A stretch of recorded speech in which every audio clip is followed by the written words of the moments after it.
Hello and welcome to TRIGGERnometry. I'm Francis Foster. I'm Konstantin Kisin. And this is the show for you if you want honest conversations with fascinating people. We are delighted that our guest today is the founder of Quillette, Claire Lehmann. Welcome to TRIGGERnometry. Hi guys, thanks so much for having me. Oh, it's an absolute pleasure. This interview's been a while in the making. We've been trying to make it happen. We're so excited. The time difference is crazy. It's Monday morning as we're recording this where you are. It's Sunday, very late at night here. So you're just having your coffee. We've had to have some coffee to stay awake. So it's all good. But so much to talk about. Listen, one of the things that we were really interested to discuss with you is you talked in some of your previous interviews about the fact that at Quillette, which is a fantastic publication I've written for a number of times myself, you don't do the kind of, this is what happened today, here's a news story about that. Rather, you take a step back and you look at some of the trends, some of the big things that are happening, the big ideas, the big debates, and so on. So as we sit here in the middle of August 2020, what are some of the big things that you see as having happened and potentially looking forward? What is it that you kind of are thinking about at the moment? Oh, that's an interesting question. I would say that all of the big trends that I was thinking about prior to COVID-19 are all of a sudden accelerating.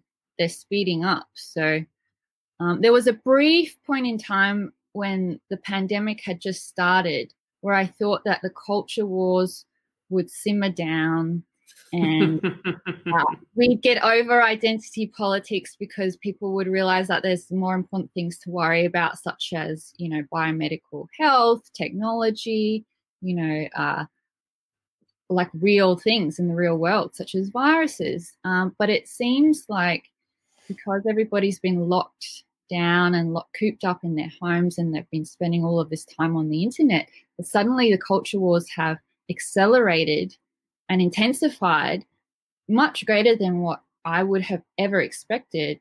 So all of the culture war trends that I was thinking about prior to 2020, I'm now thinking about them again because they're intensifying. And then the other patterns or trends that I find interesting at the moment are the economic ones. So the speeding up of the shift from businesses being sort of like brick and mortar shops on the street to being online businesses, and how that's going to affect society and how that's going to affect politics long term.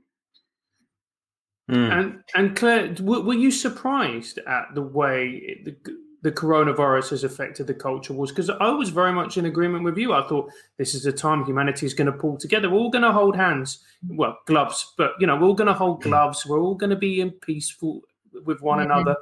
And it just seems that everybody collectively lost their minds. Well, I saw some good, there were some good signs in Australia. So I live in Sydney, Australia, and at the start of the pandemic, I felt like everybody was, you know, there was a sense of solidarity. So we live in Australia is a fairly high trust society. We're multicultural, but everyone seems to get along with each other fairly well. And we didn't have the kind of the immediate bickering over, you know, lockdowns and that kind of thing. We had a lockdown, but everyone seemed to, you know, comply. So we didn't have this immediate bickering that happened maybe in the United States or even in the UK. And we don't have, like, we all wear, when we're on the train, we all wear masks, and the mask is not like a culture war sort of symbol like it is in America. So in Australia, it's a little bit different, but I think as the pandemic keeps going on and people get fatigued and worn out, particularly with lockdowns and that kind of thing, there'll be more bickering. But what I've noticed is that the stress and the strain of the pandemic has really brought any kind of tensions or fractures within a country out. So obviously in America, all of their divisions are much more noticeable now. I don't know exactly what's happening in the UK, but I think in nations that are doing well are the ones that have maintained their level of trust. So Australia, Japan, New Zealand potentially. Well, it's interesting you talk about the UK. I mean, actually, you know, we talk about the solidarity. We did have a little bit of that at the beginning. I thought for the first month or two that was happening. And I think what then happened is, and I know you've talked about this in the past as well, in terms of importing stuff from the United States.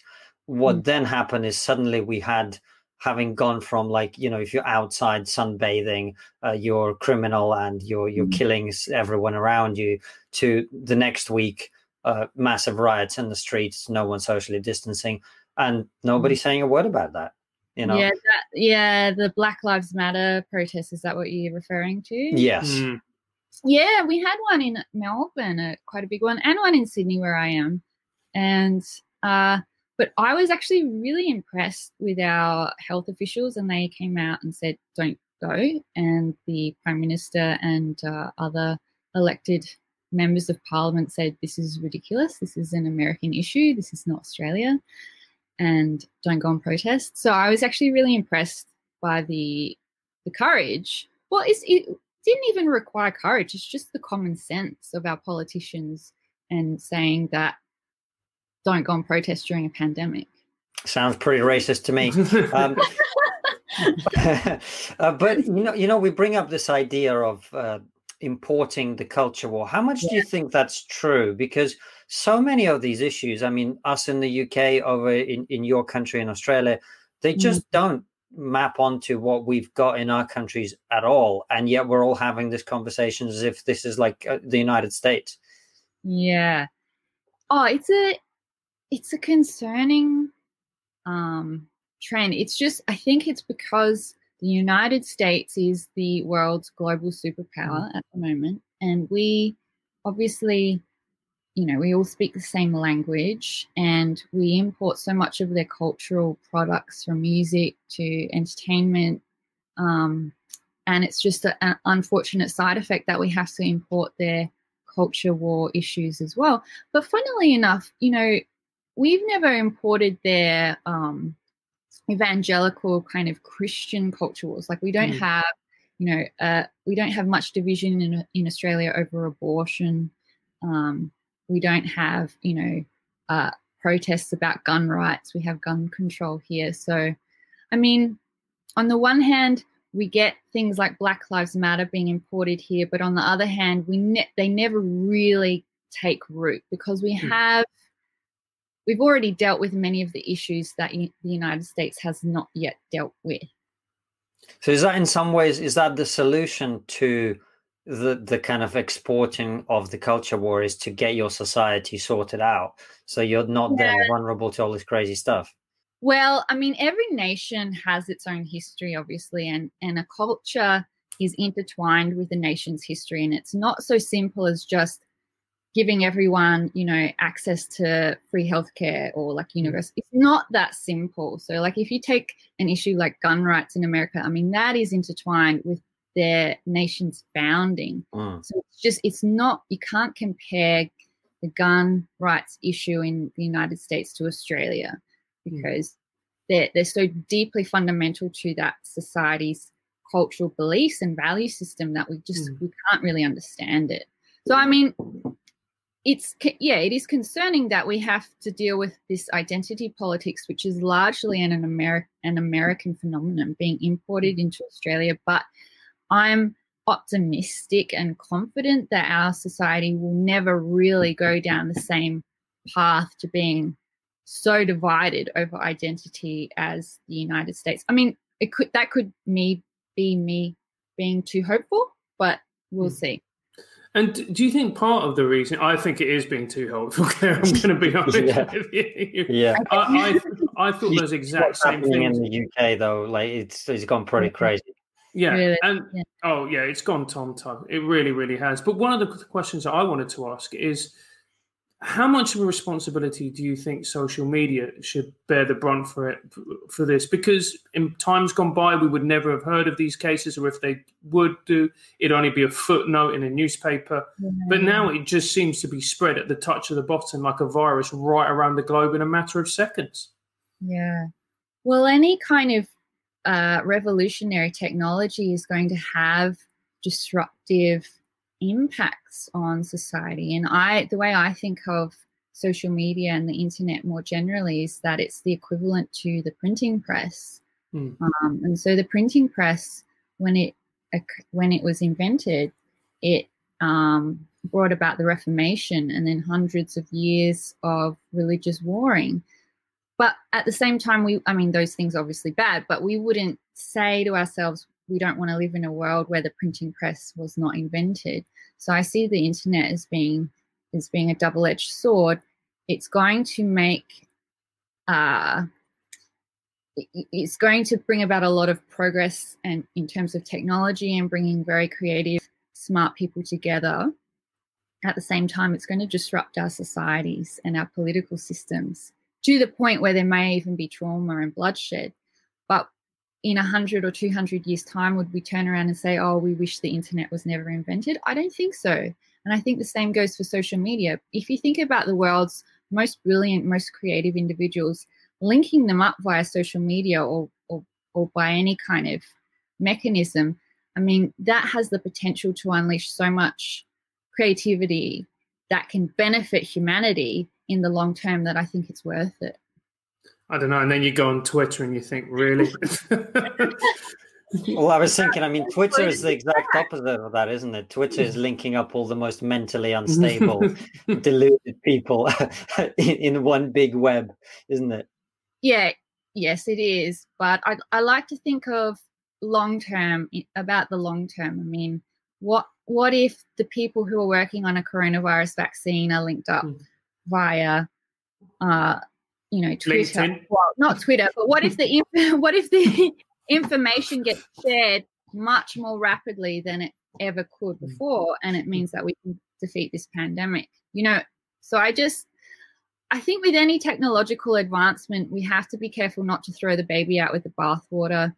And, Quillette itself is an internet phenomenon. I could never have established an online magazine without Twitter, because that's where I met my writers, and that's where we distribute our articles for free.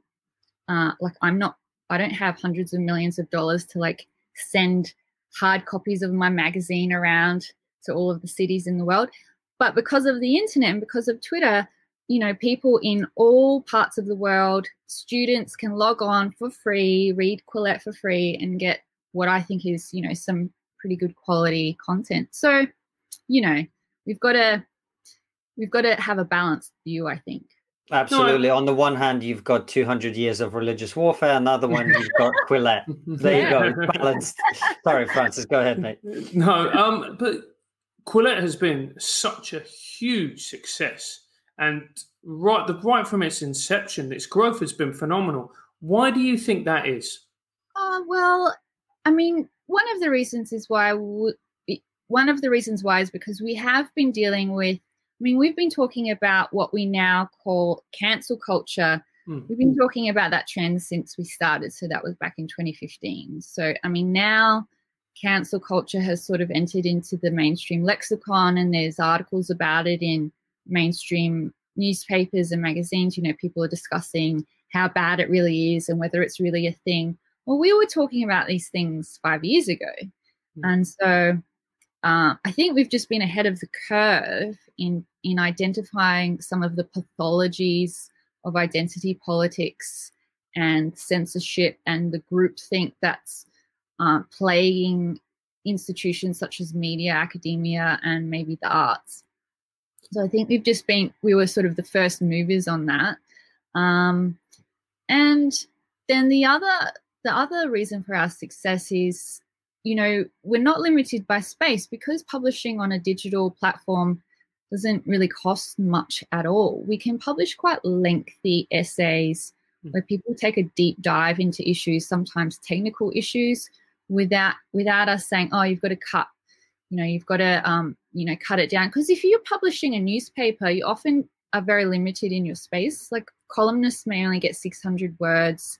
Everything has to be condensed down, and sometimes that means it's dumbed down.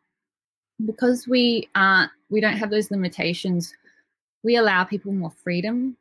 writers more freedom to explore ideas. And I mean, it's not, we don't have, our success isn't like mass. We're not successful in a mass media kind of way, but we have a niche. So we're successful in our niche, and that we're lucky that that niche is big enough around the world to sustain us. And don't you think that is essentially now the future of the internet? Whereas before, where, you know, if you thought about major artists, they had broad appeal. You know, if you thought about major publications, again, they had broad appeal. But very much now with the rise of the internet, it's about identifying a niche and then serving it, which is what you've done beautifully. Yeah.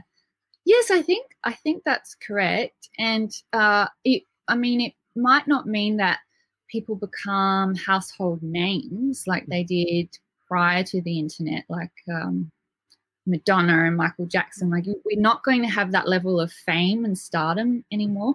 However, lots of people can enjoy sustainable incomes just by finding an audience that likes them and they have shared values with and they connect with. And it's a very fulfilling career to have a niche audience who you can trust, and they trust you and they provide you with an income and you serve them. I mean, it's very rewarding and fulfilling. And then you don't have all of the downsides that come with, you know, being super famous like people did in the past.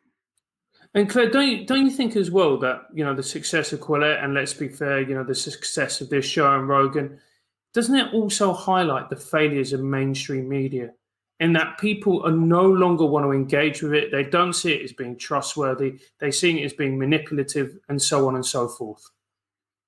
Yeah, and I think there's a general move away from very slick, highly produced content that people feel is inauthentic. And so, you know, when I was growing up, when I was a kid, anything that I saw on TV was very highly produced, very slick, sort of scripted. Like this, basically. You know, people, we're human beings and we crave connection, and you connect with other people if they're being themselves, if they're being authentic. So I think there's a real, audiences around the world are turning towards more authentic, intimate, locally, you know, you can even see it with food. Like you'll go to a cafe and they'll have signs, locally grown, organic. Like there's a turn away from big mass produced, you know, homogenized products towards a niche, local, intimate, authentic. And that's reflected in media just as anything else is. Just, you know, just like it is in the food industry or any other industry.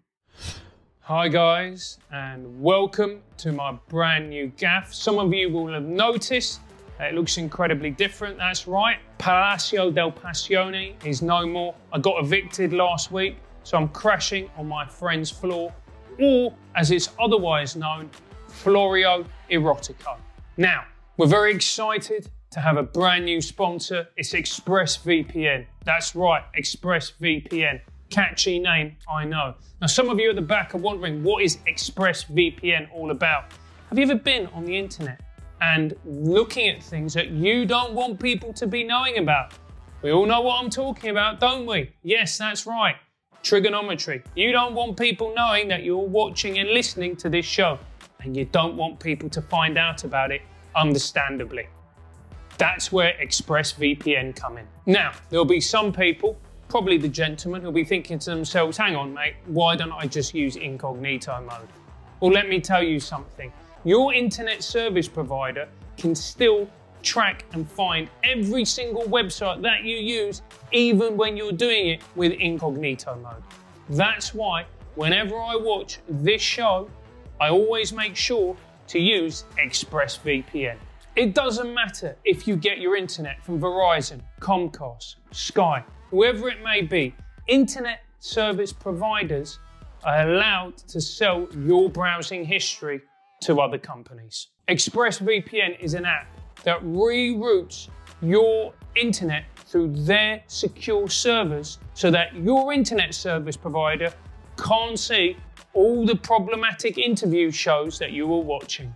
I'll be honest with you, most of the time, I didn't even realize I had ExpressVPN on. It runs seamlessly in the background. You won't even notice it. All you need to do is give it a tap and off it goes. All you have to do to get this amazing offer is use my exclusive link, expressvpn.com/trigger, and you'll get an extra 3 months free on a 1-year package. That's right, an extra 3 months free on a 1-year package.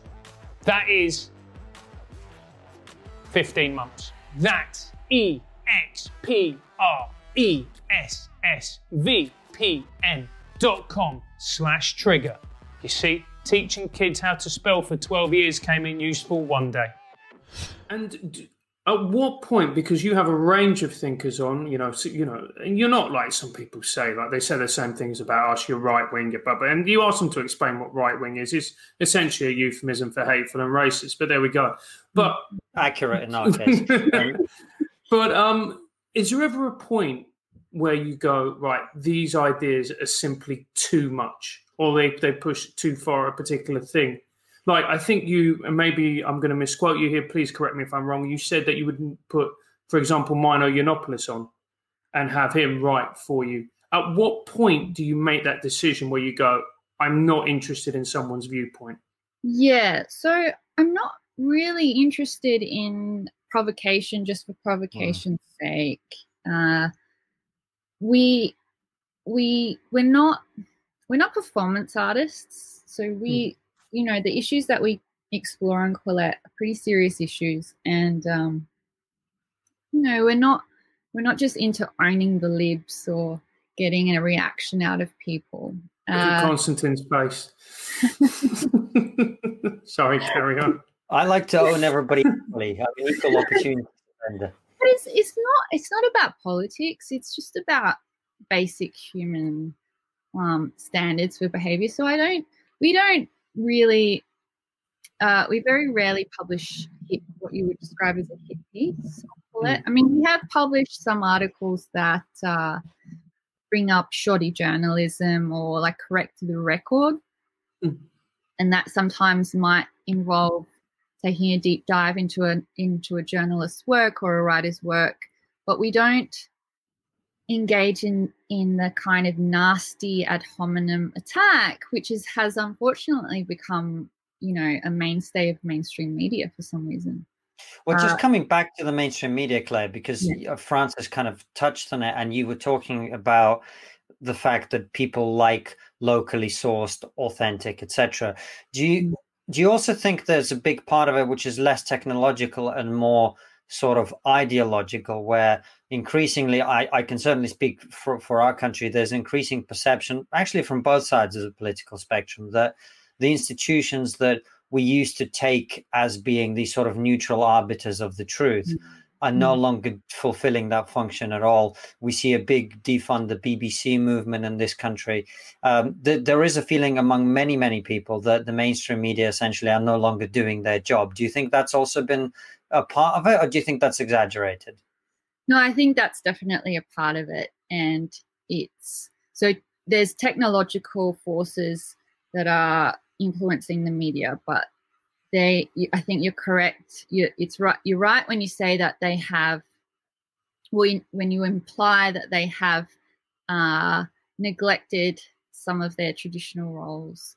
It's hard to determine what exactly has caused this, whether it's the fact that the talent that used to go into journalism no longer goes into journalism, and the smartest kids are now doing something else other than journalism, or whether there's just been a lack of leadership in institutions themselves. It's really hard to pinpoint what the causal factors are. But do you not think it's more the kind of long march to the institutions, where over the last 30 to 40 years, universities have been increasingly churning out people with a particular mindset? Those people then go into these professions which attract mostly university graduates. We had a journalist on the show some time ago, Mike Graham, who was talking about the fact, he's probably in his 50s. When he was coming up through journalism, lots of people considered it more of a kind of traditional profession as opposed to something you went into through the academic route. Do you think maybe the transformation of academia, which is something you've talked about quite a lot, has been a big factor in that? Yeah, certainly would be a factor. I don't know how big, but it's right. You're right in that if you're getting a big chunk of people within a profession who all think the same, they're not going to notice each other's blind spots. So if you've got a big chunk of journalists who think that journalism is basically the same as activism, or that activism somehow has a role to play in journalism, which I don't think it does, they're not going to pick up on each other's blind spots, and they're not going to test each other's assumptions, test each other's work. I mean, one of the biggest reasons for intellectual diversity or viewpoint diversity is not because, you know, conservatives or libertarians just, it's nice to have them included. It's to make sure good, rigorous, robust work is done. Because when you have people who have different viewpoints or different ideological perspectives, they pick each other's work apart and find the flaws in it, and that creates better work over the long term. But if everyone's thinking the same, people get lazy and sloppy, and they're not having their work thoroughly vetted by their peers the way it should be. So I think that's partly the reason why we've seen a decline in standards in journalism. And you said yourself, Claire, that activism can't be part of journalism. I mean, there are plenty of people at The Guardian who would disagree with you. Why do you say that? Also, plenty of people at Breitbart, just to be fair as well. Yeah, right? Absolutely. Yeah. Good people on both sides. That's a reference that shouldn't offend anyone. Well done, mate. It's not that journalists shouldn't have strong convictions or can't have their own political biases and that kind of thing. But when it comes to the actual work, I mean, journalism is an empirical profession, and it's about finding the truth. And so that virtue, finding the truth and documenting empirical facts, has to come before everything else. So I think it's fine if a journalist, you know, puts truth up here and their political biases down here. Fine with me. That's pretty much what we do at Quillette anyway. But when that reverses, when a journalist's political goals are more important to them than finding the truth, that's a problem. And because then it's no longer journalism. But don't you think, Claire, we've reached this stage where practically every publication now is advocacy journalism? It's almost impossible to find a publication which actually is objective anymore. Yeah, I think it's hard to find publications according to masthead alone, but I think that if we look hard enough, we'll find that there still are journalists with integrity, but they're individuals. So it's hard to pinpoint a particular publication as a whole, but there will be many individuals working within newspapers who still subscribe to the more traditional understanding of what journalism is.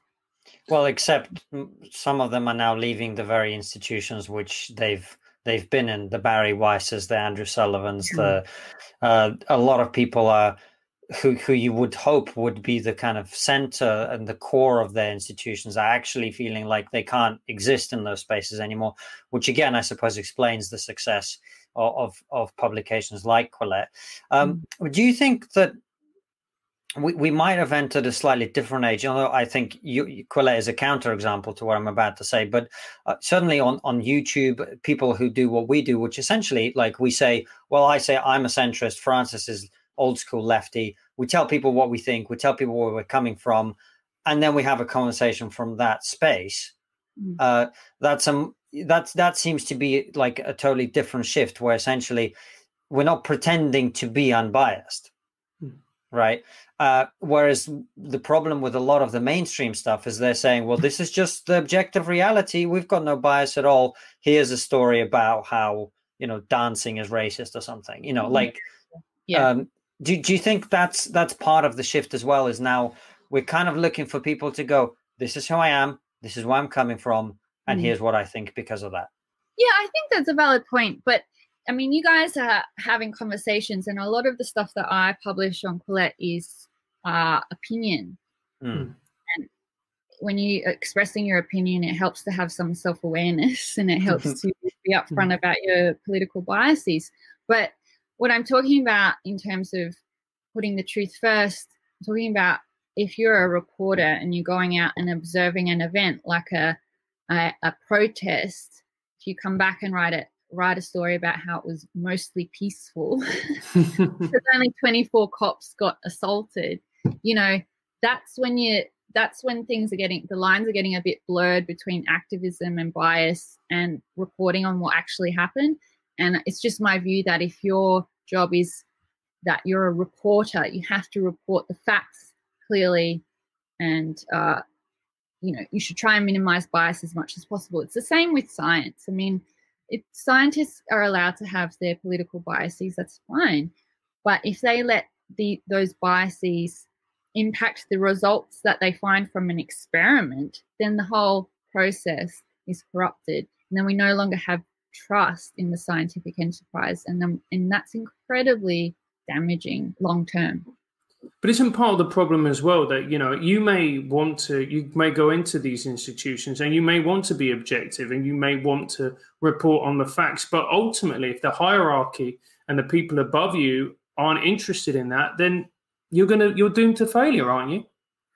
Yeah, I mean, of course incentives matter, and you know, like I think I mentioned before, potentially in some of these institutions, the leadership is culpable. The leadership hasn't really been strong enough to withstand some of these corrosive forces. Yeah, I think it would be tremendously difficult for any junior journalist in the ABC or the BBC or wherever who has a more traditional view of journalism going in and having to navigate all of the internal politics of these organizations, particularly when the leadership might be very biased or have a different understanding of what journalism is. All right. Well, we've bashed the evil MSM enough, I feel, for one episode. Look, one of the fascinating things about Quillette is you get a lot of people from the scientific world to write about a lot of the things that have become invariably part of the culture war. You know, gender differences between men and women, you know, IQ research, all that sort of stuff. So what have been and what will be some of the most important kind of scientific things that Quillette has covered and will cover in relation to, you know, some of those things like the stuff that we talk about on this show?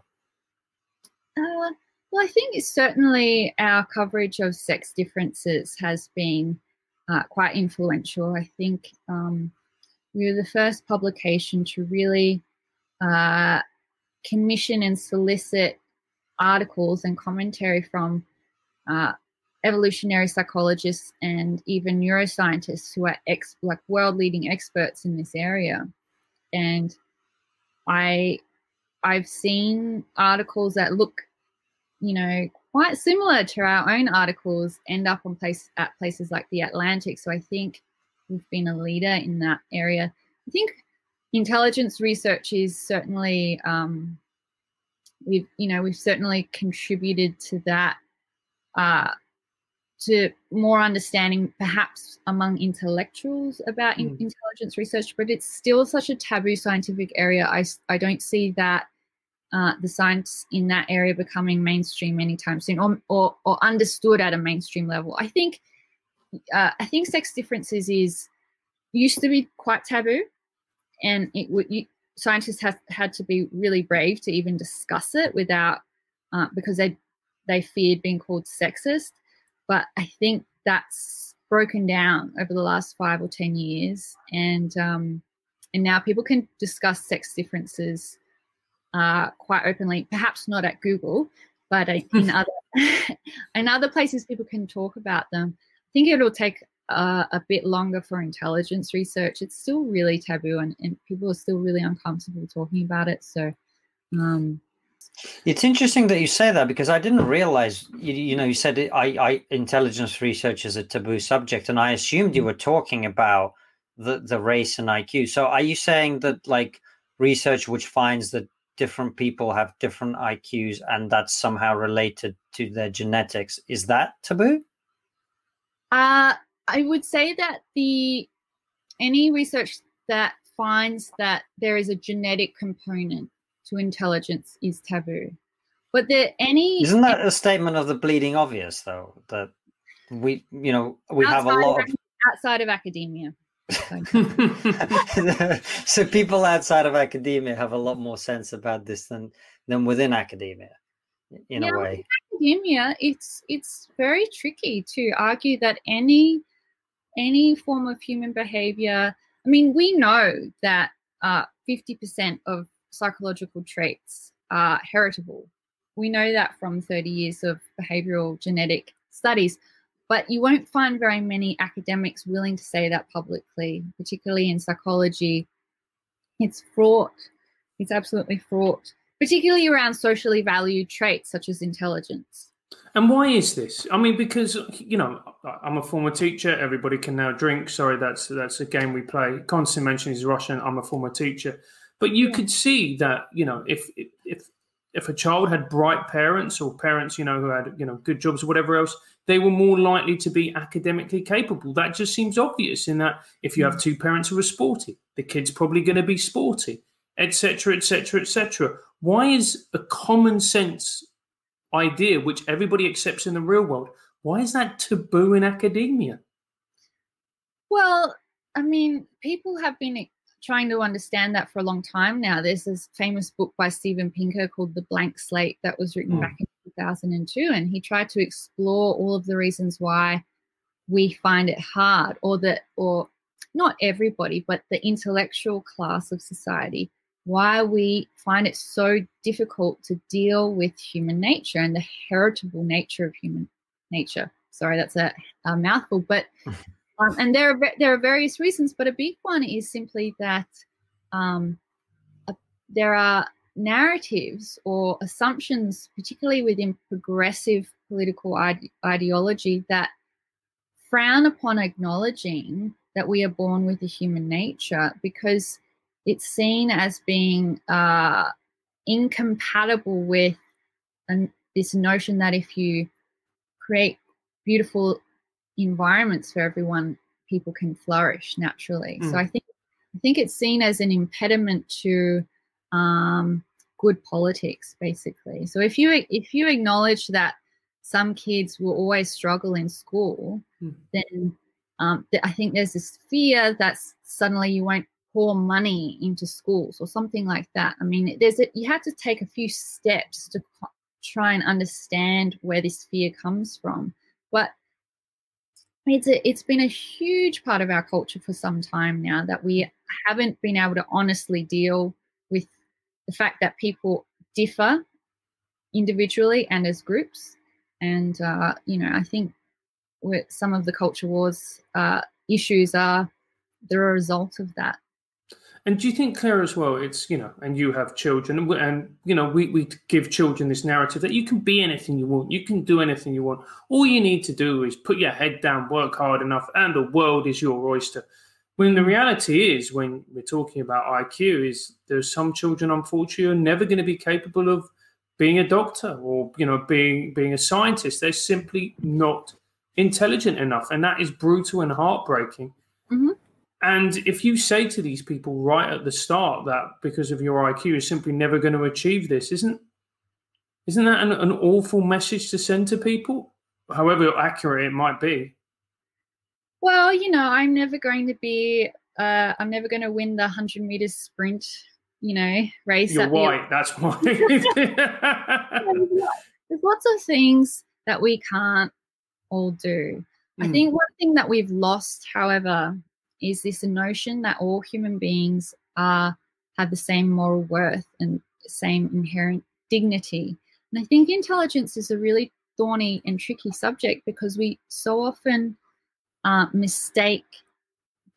so often confuse intelligence with human worth, and that's really bad. I mean, we should be able to separate a person's ability to perform in our modern economy from their inherent worth.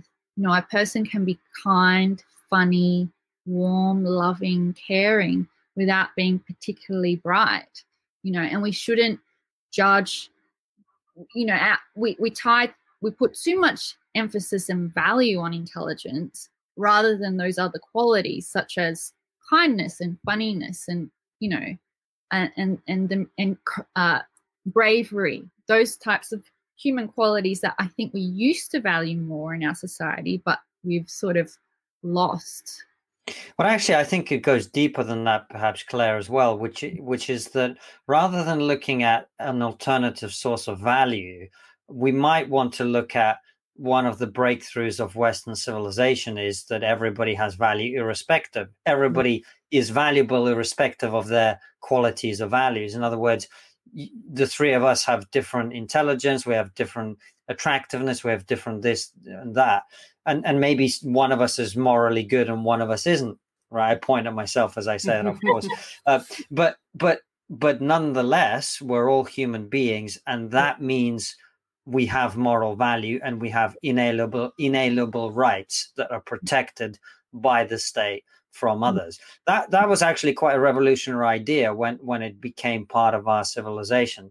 And that fear of seeing that people are different, it reminds me, and I know you've talked about this as well, is how you first encountered the sort of almost blacklisting by Australian media when you wanted to be critical of aspects of feminism. And it seems to me like that issue is very strong with liberal feminism, where it's like we have to pretend that men and women are the same, because if they're not, we can't achieve equality, which seems like a crazy idea. Yeah, that's right. There's this notion that if you're different, you are not equal, and there's a confusion between moral equality and empirical equality.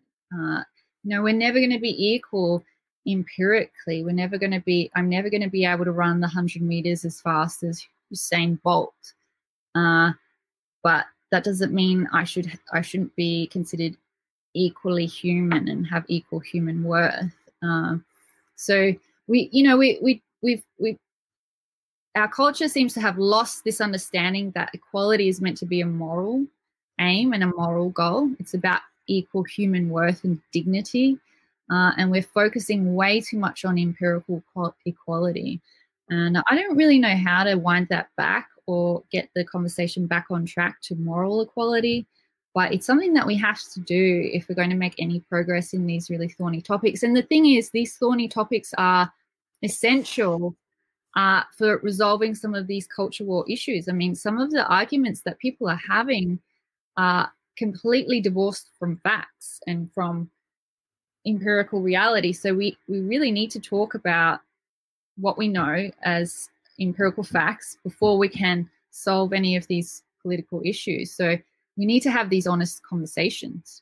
And Claire, do you think part of the problem is as well, like you said, that we don't value, honesty, kindness, bravery, and I agree with you that we don't. But isn't it part of the problem? And I'm going to say this with my left wing head on, is that you can't monetize that. Yeah. And because you can't monetize it, it's therefore not seen as value. Whereas, if you're great at programming or coding, or any of these things that come with having a high IQ, you can monetize it, make a lot of money, and therefore you have value. Yeah, absolutely.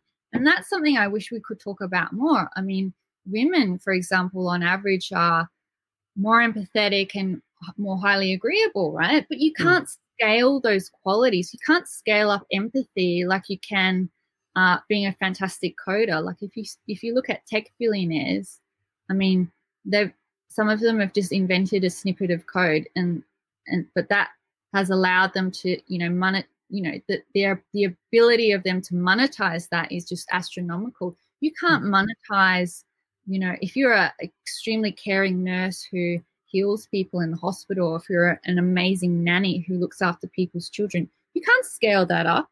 But the work that you do as a human being, and even the work that you do within the modern economy, is so important and so vital and so beneficial to other people that we could not go without it. But it's not scalable. And so I wish we talked about that more because I do think certain skill sets are incredibly valuable and fundamental to our species, but they're not valued enough or they're undervalued simply because they're not as monetizable. And when you say that we should talk about it more, do you feel like there's a solution that's there to change that somehow? Well, I mean, one way to compensate people for having a skill set or doing work which is doesn't make them rich is just by affording them prestige. So if carers of elderly people in aged care homes were afforded more prestige, like, I'm sure that they would feel better about the important work that they do. I just think that just because something is easily monetizable or can make a great deal of money, that has rewards in itself, but there are other ways to compensate people for the work that they do, particularly if it's very important, vital work to our society. Prestige, those things. I mean, it's very, very interesting that you say that we should bring prestige. Do you sometimes think as well, it's just the incentives that are wrong in our society. And because, if you have a high IQ, you naturally think to yourself, right, well, what is ultimately going to make me successful? Is it going to be being more empathetic, being more kind, being more caring? Or is it actually going to mean that I'm going to be more hyper-focused? I'm going to be more, driven, all the rest of it. That is going to take me to where I need to be. Yeah, well, I mean, I hesitate to say that the incentives in our society are wrong, but I think we can do a better job at providing people with other rewards rather than just economic. And there needs to be more of a awareness that, I mean, people do jobs not necessarily because of the money. People do jobs because they find it fulfilling and rewarding and that sort of thing. There are lots of ways to make a lot of money, but they're not necessarily good for the soul. But I think if we... She's talking about you, bankers. I think if we were just, if the conversation was just broader and some of these issues were, we talked about them a bit more freely and honestly, that would be better. But I mean, I don't think everyone just calculates how much money they can earn just through a particular job and only chooses that job. I think we choose the job that we do for a range of different reasons, and I think most people intuitively understand that. I guess what you're talking about is a little bit like having a high regard for people in armed services, which used to be much more the case than it is now. Like, not necessarily well paid, but held in very high esteem. Yeah, exactly. in many societies. So I suppose rerouting that to, as you talk about doctors and nurses and so on, or having more of that. That's an interesting conversation. I wonder how you engineer that socially. I don't think you can. I don't think you can from a top-down point of view. You can't organize that by fiat. It has to come from the grassroots and it has to come organically. But I think we used to do a better job, particularly for women. I think, for example, mothers were more highly regarded a few generations ago, and it's sad that I just think it's sad that some of that has been lost. And Claire, we talk about intelligence, and we had Noah Carl on the show, and Noah was saying that there's really, and maybe I'm misquoting him, I hope not, but essentially there's only one real type of intelligence. Whereas when I was in teacher training college, they said there were multiple types of intelligence. There was also emotional intelligence, etc., etc. We all know that person who could ace maths exams, and then when it comes to a human interaction, they'd fall apart. Where do you stand on this? Well, I mean, I studied psychology at university, and I would have learned the same things that Noah has learned, although his education is probably more recent than mine. But yeah, I think there's only one type of general intelligence, but I would qualify that in saying that a person can have, there are different cognitive profiles. So particularly when it comes to people on the right-hand side of the bell curve. So if you're getting into the gifted areas, people can be gifted in very different ways. And I think Jordan Peterson has spoken about this as well. So if you suspect a child or an adult is gifted, they might be gifted in just one area and then have average abilities in other areas, or they might have just very spiky profiles. I think this turns up in people who have Asperger's. They have what's called a spiky profile. So they have high scores maybe on arithmetic or some other, subset of an intelligence scale, and then lower scores on others. So I think, So I think both views are right. It's not correct to say there are different types of intelligence, but simply that when we test people can have different cognitive profiles, and particularly when we're getting into the gifted areas, people can have very divergent kind of results. And it's not unusual. But when we're getting into the left-hand side of the bell curve, when people are struggling with an intelligence test, the profiles are more similar. So I don't know the reason for that, but that's I think that's a general finding. And do you not worry that these sort of tests could be misused? Like companies or whatever else, or if you want to move to another country, they'll say, right, if anything below like a 128 IQ score and you're not moving in, could that eventually be a possibility? Francis, don't worry, I'll never fire you, mate. Well, they could be misused, but I think there's a lot of, one thing that, it could also save people a lot of time and money if they were used. Like if you didn't have to go to university and get a 4-year degree just to prove that you're moderately intelligent, and you could just do a test, that would save you 4 years of your life and a whole lot of money. And then you could get a professional job and they could train you up in the job while paying you. Like I think, yes, there is potential for tests to be misused, but also it could be a really cheap way to, give people opportunities that they otherwise wouldn't get. So, I don't know. I don't see it as being that simple.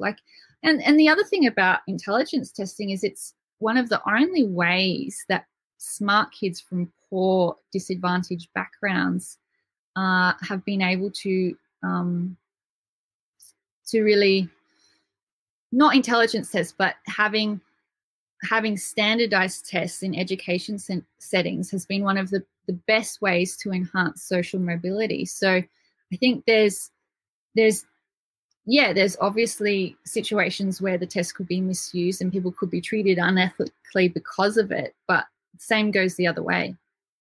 Makes sense, Claire. Thank you very much. It's been a pleasure talking to you. And as always, we have one final question for you, which is, what is the one thing that we're not talking about as a society that we really should be?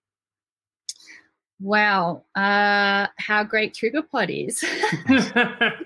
That's definitely important, but increasingly people are talking about it. So what have you got another one for us?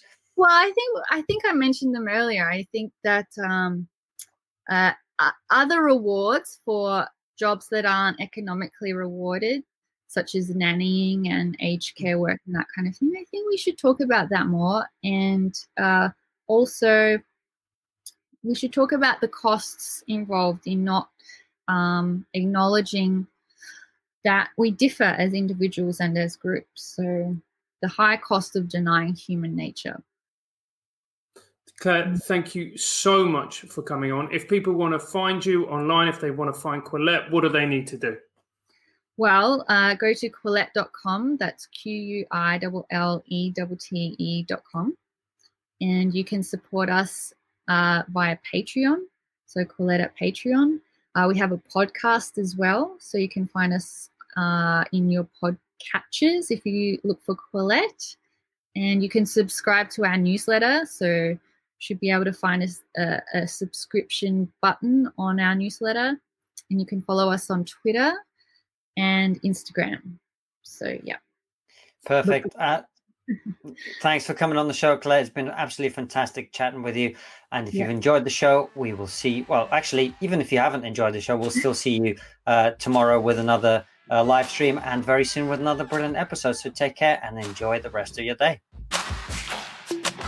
Thanks for watching, guys. As always, subscribe to the YouTube channel. Click the bell button next to the subscribe button so you get notified when a video comes out. And follow us on all the social media at TriggerPod. And also leave us a nice review on iTunes and spread the word.